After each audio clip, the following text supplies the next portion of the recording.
Cahaya Quran lebih kentara dari semua cahaya yang ada.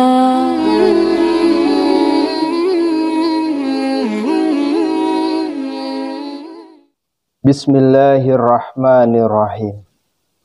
Assalamualaikum warahmatullahi wabarakatuh.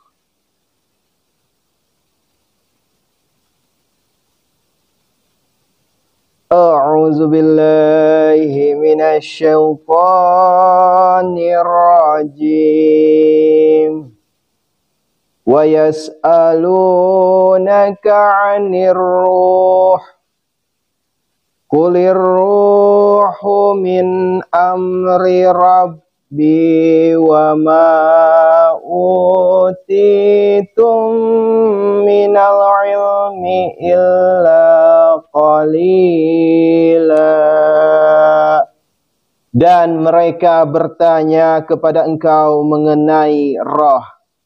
Katakanlah, roh telah diciptakan atas perintah Tuhanku. Dan tidaklah kamu diberi ilmu tentang itu, melainkan sedikit sekali. Tafsir nomor 1647. Dalam masa kemunduran dan kejatuhan rohani mereka, nampaknya orang-orang Yahudi asik berkecimpung dalam kebiasaan-kebiasaan ilmu klinik. Seperti halnya banyak ahli kebatinan modern. Para pengikut gerakan teosofi dan yogi-yogi Hindu. Nampaknya di masa Rasulullah Shallallahu Alaihi Wasallam, beberapa orang Yahudi di Madinah pun telah menempuh cara-cara kebiasaan semacam itu. Itulah sebabnya mengapa ketika orang-orang musyrik Mekah mencari bantuan orang-orang Yahudi untuk membungkam Rasulullah Shallallahu Alaihi Wasallam, mereka memberi saran supaya orang-orang musyrik Mekah itu menanyakan kepada Rasulullah Sallallahu Alaihi Wasallam hakikat roh manusia. Dalam ayat yang sedang dibahas ini, Al-Quran menjawab pertanyaan mereka dengan mengatakan bahwa roh memperoleh daya kekuatannya dari perintah ilahi. Dan apapun yang menurut kepercayaan orang dapat diperoleh dengan perantaraan apa yang dikatakan latihan-latihan batin dan ilmu sihir adalah semata-mata tipu dan omong kosong belaka. Menurut riwayat, pertanyaan-pertanyaan mengenai sifat roh manusia pertama-tama diajukan kepada Rasulullah Sallallahu Alaihi Wasallam di kota Mekah oleh orang-orang Quraisy. Dan kemudian menurut Abdullah bin Mas'ud radhiyallahu an oleh orang-orang Yahudi di Madinah. Di sini roh disebut sesuatu yang diciptakan atas perintah langsung dari Tuhan. Menurut Al-Quran, semua penciptaan terdiri dari dua jenis. Yang pertama, kejadian permulaan yang dilaksanakan tanpa mempergunakan zat atau benda yang telah diciptakan sebelumnya. Yang kedua, kejadian selanjutnya yang dilaksanakan dengan mempergunakan sarana dan benda yang telah diciptakan sebelumnya. Kejadian macam pertama termasuk jenis amr atau harfiahnya ialah perintah.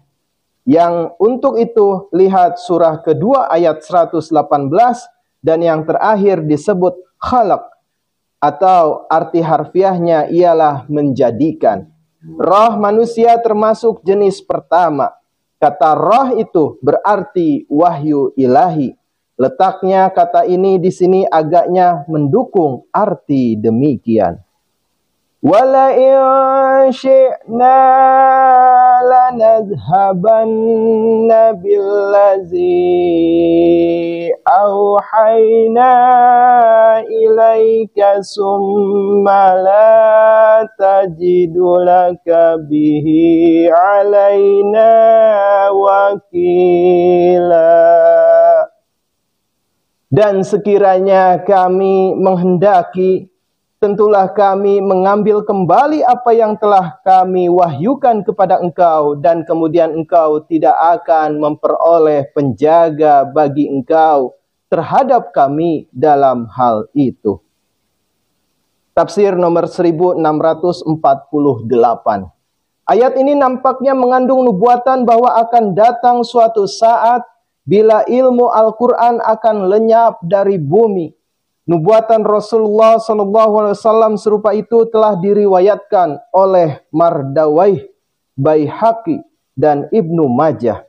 Ketika roh dan jiwa ajaran Al-Quran akan hilang lenyap dari bumi, dan semua orang yang dikenal sebagai ahli-ahli mistik dan para sufi yang mengakui memiliki kekuatan batin istimewa, seperti pula diakui oleh segolongan orang-orang Yahudi dahulu kala yang sifatnya serupa dengan mereka, tidak akan berhasil mengembalikan jiwa ajaran Al-Quran dengan usaha mereka bersama-sama.